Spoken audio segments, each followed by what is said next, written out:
It's May the 4th, 1990. We're in Florida State Prison. 43-year-old Jesse Tafero is preparing to walk to his death.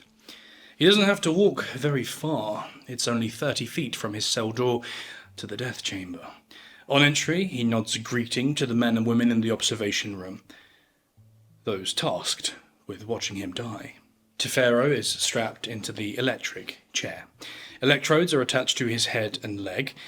To increase conductivity, a wet sponge sits between the electrode and Tafero's shaved cranium. He offers his last words, something about the arbitrary and capricious nature of the death penalty. And then the hood is placed over his head, extinguishing the light for the last time. The chamber is almost silent.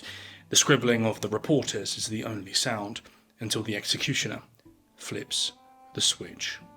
Harry Keller of the Fort Lauderdale Sun-Sentinel described it as a loud throb of a jolt. That would be the sound of the electricity coursing through the body of Jesse Tafero. Tafero's body tenses as the current arcs through it. His chest heaves, his joints tighten. Then, to the horror of the observers, a jet of flame erupts from the top of his head. Tafero's hood is burning, and his head beneath the hood is burning too. A grim smell fills the chamber, the smell of a man being cooked. That smell lingers as the team shuts off the power, but they know it's not been enough. There are faint signs of life from the condemned man. His body is seen to move. The sounds of laboured breathing rattle from his chest. Twice more they run the current through Jesse Tafero. His body writhes and squirms against the power tearing through it. There are no more flames. 7 minutes after the process began, he's pronounced dead. The reporters in the observation room can't quite believe what they've just seen, and so they launch into questions. Is this normal? Do people usually burst into flames like that? No, is the response. It's not normal. People aren't supposed to literally combust in the chair. And at the investigation, they find what had gone wrong. The culprit, it's decided, was the sponge. The sponge was supposed to be organic, supposed to be a sea sponge which conducts electricity through its moisture. The shock then goes directly to the brain, hastening death for the victim. But because the executioners used a synthetic sponge, this didn't happen. The sponge boiled, dried, and then burst into flames. Without a direct connection to the brain, Jesse's death became a grim and drawn-out nightmare. But while the sponge incident was an anomaly, what happened to Tafero was actually not unusual for people facing the electric chair. See, when the switch was flipped, Jesse Tafero received 2,000 volts of electricity. At this voltage, electricity generates incredible amounts of heat, causing severe burns in the head where the current enters and the leg where it exits. Everything in between, all the tissues, organs, sinews and muscles are also cooked as temperatures reach 100 degrees Celsius. This is quite literally enough to boil the body. Beneath the hood, Jesse Tafero's eyeballs would have begun to melt in their sockets. Across his body, Tafero's blood vessels expanded and ruptured, and the massive internal bleeding caused swelling and discoloration. On examination, his bruised, distended body bore the grim marks of its torture. The current also triggered muscles, sending them into spasm. This was the cause of the writhing that the observers saw. In some cases, these spasms might be enough to tear sinews, dislocate joints, and even break bones. The shock may also trigger involuntary bodily functions, such as urination, defecation, or vomiting up bile and blood. The products of these functions will cook along with the condemned, contributing to the vile smell within the chamber. When death finally arrives, it is usually delivered either by brain damage or cardiac arrest. And while all this sounds pretty horrifying, it's actually standard checklist for an execution by the electric chair. The only unusual elements of the Tafero execution were the 6-inch tongues of flame erupting from his head, and the fact that it took him 3 blasts of electricity to finish him off, rather than the usual 2. Regardless of whether it goes to plan or not, riding the lightning is a barbaric way to end a life. Now, not everyone has a problem with this barbarity. You may wish to point out that in all this graphic depiction of Tafero's end, we've not even touched on what brought him here in the first place. So let's take a closer look at Jesse Tafero's criminal history. Tafero was born in New Jersey in 1946. In 1967, aged only 20 years old, he and an accomplice robbed 2 women, then kept them prisoner for 11 hours while violating them repeatedly. He was convicted on several different charges. One of the charges was crime against nature, referring to the manner in which he assaulted the women. While he got 25 years for these crimes, he didn't actually serve them. He made parole in 1974, but had been out for less than 2 years when he was back in trouble again. While sleeping in his car, along with his wife Sonia Jacobs, their 2 children, and a friend named Walter Rhodes, Tafero was approached by 2 police officers.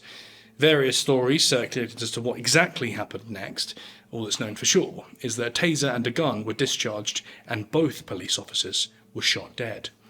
Judge Daniel Fudge, known as Maximum Dan due to his penchant for heavy penalties, sentenced both Tafero and Jacobs to death. Jacobs' sentence was later reduced to life imprisonment. Tafero, with his criminal history, received no such leniency and went to the chair in 1990. Jesse Tafero was not, in any case, a pleasant individual. It could be argued convincingly that his death in May 1990 was of little loss to society. It could also be argued that Tafero showed no compassion to the women he subjected to life-changing torment for 11 hours, nor to the family members of the police officers that he killed, and therefore no compassion should have been shown to him. But that's not really the point. The point is that the justice system is supposed to serve society as a whole, and not supposed to be a simple tool of punitive retribution. It's not supposed to inflict maximum suffering on people who, quote-unquote, deserve it. Instead, if this form of punishment is to be used at all, it must be a mechanism for making society a safer place. So, does the savage and surreal process of the electric chair actually make us safer? And could it actually benefit society? Before we answer this, let's find out how we even began using the electric chair in the first place. And of course I say we in the broader sense, because unless you're American or Filipino, then your nation has never sent anyone to the chair at all. These are the only 2 nations who have ever adopted this macabre technology. As we get further into the history of the electric chair, it will become clear why most nations have steered well clear of it.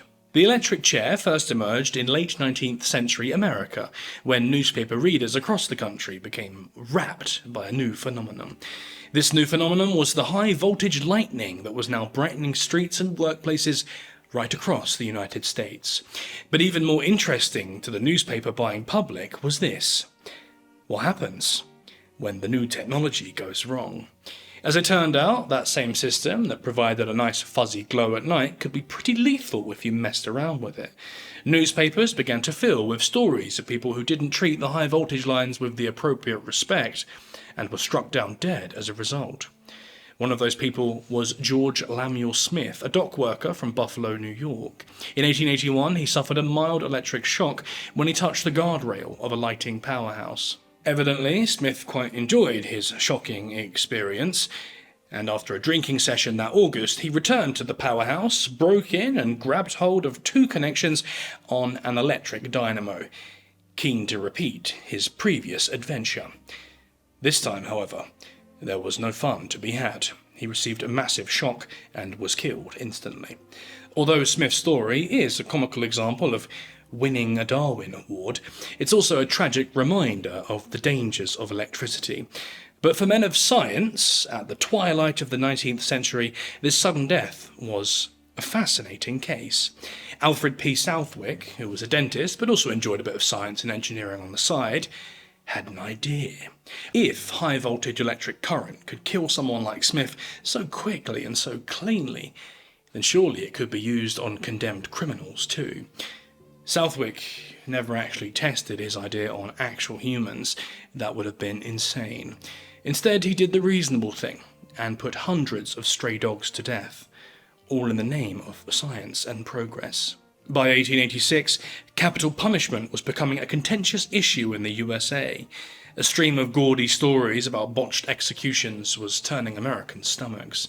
There were hangings that dropped too short and left the condemned squirming at the end of their rope, and then hangings that dropped too long, resulting in messy decapitation. And there was even a bizarre incident at the Utah firing squad in which an unrestrained and unblindfolded prisoner was able to leap from his seat as he was struck. All the bullets missed his heart, and as a result, he took 27 minutes to die. Even in the late 19th century, this all seemed a bit too much, and there was a real danger that the whole capital punishment thing might be abolished. The authorities were keen to make sure that this didn't happen, so they sought a new method. The Gerry Commission was set up, headed by human rights advocate Elbridge Gerry, along with lawyer and politician Matthew Hale and Southwick himself. A revised method of the firing squad was considered, but it would result in further tarnishing the arms industry. Not ideal for 19th century America. The guillotine was also passed around, but its association with the bloodshed of the French Revolution felt like a depressing step backwards. After some debate, Southwick and the others on the commission gave their recommendation in 1888. What was suggested was the electric chair, a wooden seat hooked up to a circuit into which the condemned was placed, restrained, and then shocked until they were dead. But the argument was far from over. Such a device needed a current, and for this there were two options. There was alternating current, or AC, developed by George Westinghouse, or there was direct current, DC, developed by Thomas Edison. This is where things took something of a bizarre turn. As Edison's people attempted to discredit Westinghouse in what would become known as the War of the Currents, they demonstrated how an AC shock could be fatal. If you're wondering how they did this, they shocked a horse to death. Again, science and progress. But for judicial authorities, a fatal shock was not something to be scared of. Instead, it was exactly what they were looking for. So when William Kemmler was slated to die in 1890, it was decided he would be the first to meet his end in the electric chair, and Westinghouse's AC would do the honours. George Westinghouse was, of course, horrified by this. Consumers across America were already disturbed by the lethal power of electricity, and an association with a grim new form of capital punishment would be professional suicide. So Westinghouse became personally involved in Kemmler's appeal, even hiring the prestigious attorney William Burke Cochran to handle the case. The defence argued that the experimental method represented cruel and unusual punishment and was therefore unconstitutional. But even with Cochran on side, the appeal failed. Kemmler went to the death chamber at New York's Auburn Prison on August 6th. The judge had decided that there was nothing cruel or unusual about the process. History would beg to differ.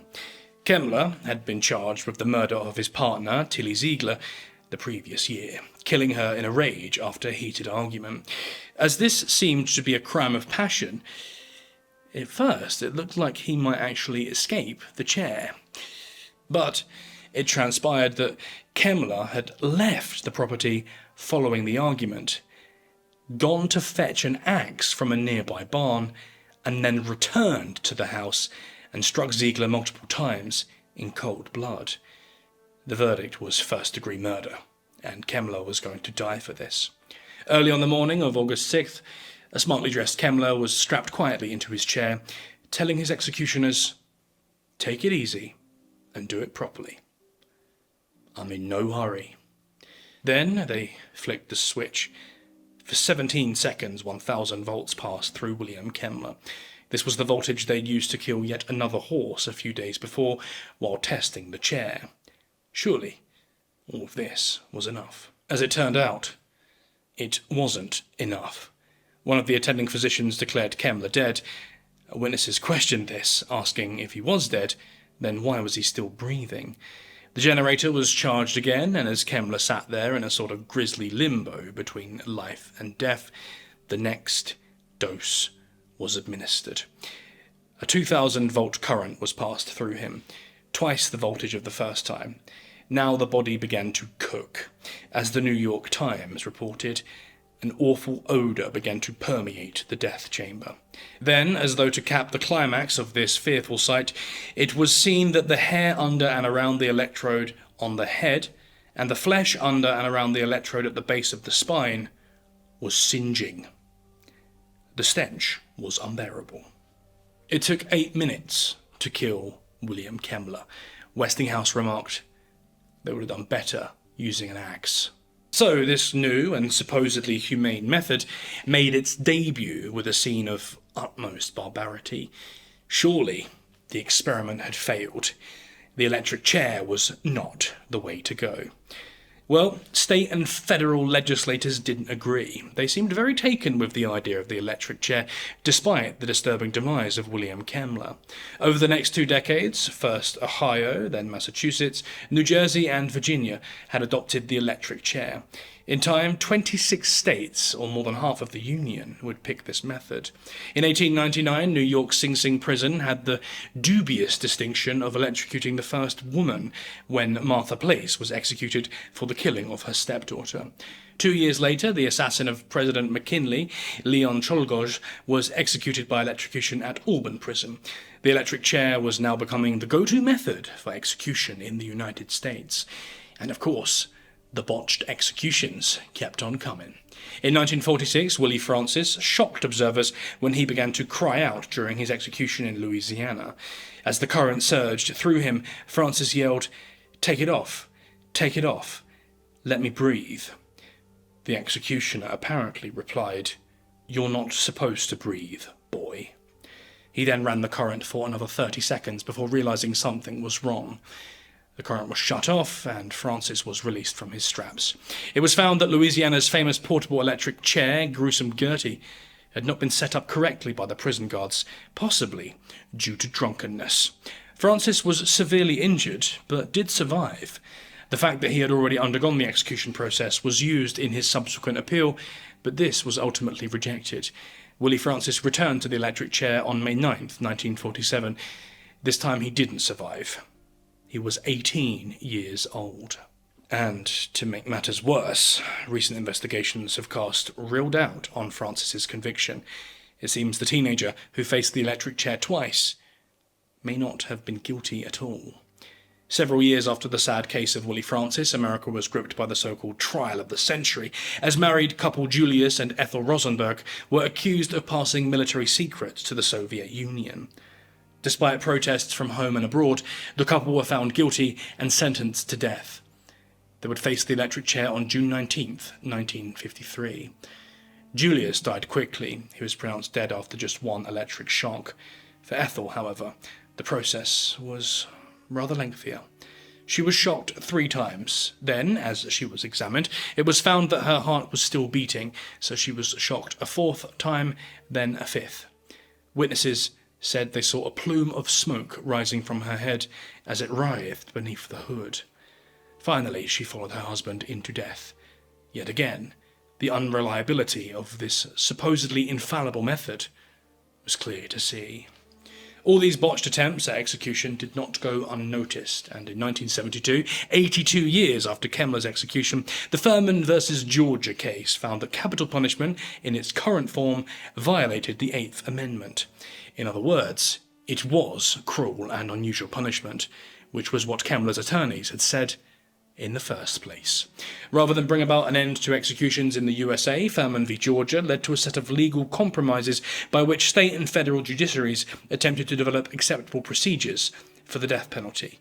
Many of these were upheld by the Supreme Court, effectively giving the green flag for more executions from 1977 onwards. This meant more executions by electric chair and, of course, more botched executions as a result. When Frank Coppola was executed for murder in 1982, he went voluntarily to the chamber. He'd stated that he didn't want to spend the rest of his life rotting in prison and wanted to spare his family any more anguish.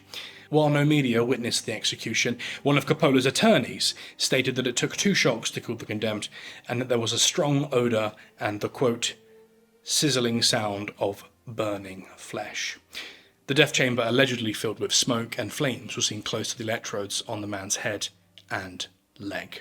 John Louis Evans met a similar fate in Alabama the following year. Evans' attorney described how a 30-second jolt of electricity caused the condemned's body to slam against the restraints, damaging the mechanism. The electrode burst from the strap holding it in place. A large puff of greyish smoke and sparks poured out from under the hood that covered Mr. Evans' face. An overpowering stench of burnt flesh and clothing began pervading the witness room. 2 doctors examined Mr. Evans and declared that he was not dead. A second blast of electricity was administered. Once again, the heart was still beating. A third shock was applied, and finally, Evans was pronounced dead. It had taken him 24 minutes to die. In 1985, William Earl Vandiver's 17-minute execution in Indiana was described as outrageous by a lawyer in attendance due to the smell of burning and smoke emitting from the condemned. 5 years later in Virginia, witnesses reported that blood erupted from Wilbert Evans' nose, mouth and eyes during his electrocution. The prison chaplain would say that the process amounted to torture. In 1999, Alan Lee Davis also bled profusely from his nose during his own execution, causing yet more controversy. The Davis case may have been the final straw, at least as far as Florida was concerned. To date, he's the last person to be executed by electric chair in the state, although condemned inmates can opt for this method at their own discretion. This is reflected across most other states too. Of the 26 that have used the electric chair as a method of execution, only 7 are still using it. None of these 7 use it as their primary method. The most recent person to die by the electric chair was Nicholas Todd Sutton, who chose this method over the lethal injection and was put to death in Tennessee in 2020. The only other nation to use the electric chair, the Philippines, hasn't actually electrocuted anyone since 1976. Even once staunch supporters of the electric chair have, it seems, grown tired of its brutality. After this brief run-through of the history of the electric chair, let's return to our earlier question. Does it actually serve society? And by basically every metric, it doesn't. It inflicts incredible violence upon those who must die by this method. It brutalizes the condemned, and also brutalizes those who must inflict and observe its punishment. In a nation like the USA, in which the prohibition of cruel and unusual punishment is enshrined in the very Constitution, it's about as cruel and unusual as you can get. It also creates flashpoints between the state and the people. Each botched execution, and as we've seen, there have been a lot of these botched executions, creates a media firestorm. And these firestorms tend to get so hot that the families of the victims get forgotten. Their plight is sidelined by the grim spectacle of the chair. Some would argue that all of this can be forgiven if it makes us all safer. But the electric chair doesn't even do that. To take Florida as an example, the state experienced almost 15 murders per 100,000 people in 1981 when the electric chair was in use, and maintained a level above 11 per 100,000 for the remainder of the decade. Removing the electric chair as the primary execution method in 2000 did not result in any meaningful spike in murders. In fact, the murder rate fell in 2000 and then again in 2005. Other than the period of 2006 to 2008, Florida's murder rate remained between 4.9 and 5.5 per 100,000 people for each year ever since. So if we're not meaningfully deterring murders with the chair, and we're not supporting a healthier, more stable society, what are we doing? It seems we're propagating a myth that began over 135 years ago. The myth that the electric chair is a clean, safe and humane way to end a life. Straight away, the horrific execution of William Kemmler in 1890 proved this myth to be false, and advocates for the chair have been trying to make up for the Kemmler fiasco ever since. All of this controversy led to the US adopting a new method to dispatch those who were deemed unfit to continue living: the lethal injection. But if you watch my video on how that actually works, you'll find that, like the chair, it comes with its own set of complications and ethical grey areas.